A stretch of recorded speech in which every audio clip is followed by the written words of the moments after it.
আসসালামু আলাইকুম বন্ধুরা, কেমন আছেন সবাই? আশা করি সবাই ভালো আছেন। আজকে আমি ধনিয়া পাতার ভর্তা তৈরি করব। এই পর্যায়ে এখানে কিছু ধনিয়া পাতা নিয়ে নিছি।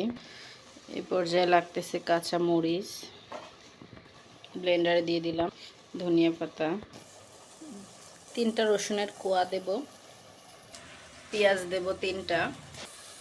এই তো 1 মুঠ পরিমাণ পেঁয়াজ, 3টা পেঁয়াজে 1 মুঠ হয়েছে।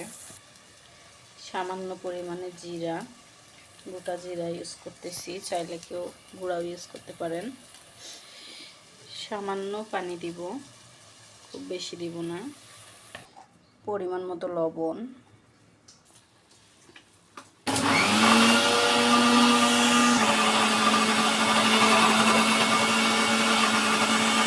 এই পর্যায়ে ব্লেন্ড করে নিচ্ছি। এই পর্যায়ে দেখব ঠিক কেমন হয়েছে। এই যে মোটামুটি হয়ে এসছে, দেখুন একদম মিহি হয়ে গেছে। এই পর্যায়ে নামিয়ে নেব। এই পর্যায়ে ধনিয়া পাতা ভর্তা করার জন্য কড়াইয়ে তেল দিয়ে দিলাম, 1টা তেজপাতা।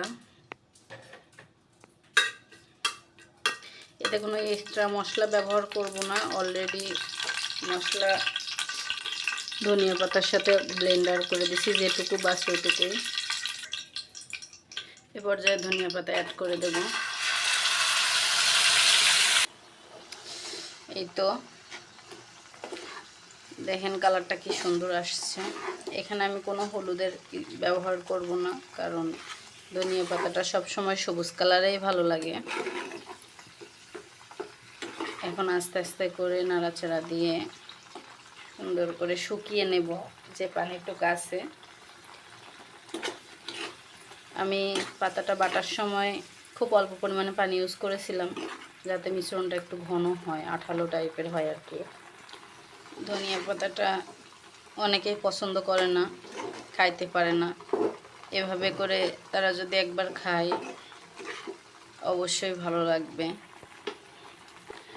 অনেকে ধনিয়া পাতার ঘ্রাণটা নিতে পারে না।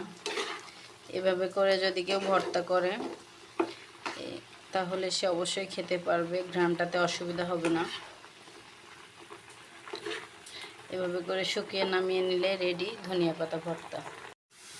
এই তো এই পর্যায়ে আমার ধনিয়া পাতা ভর্তা রেডি।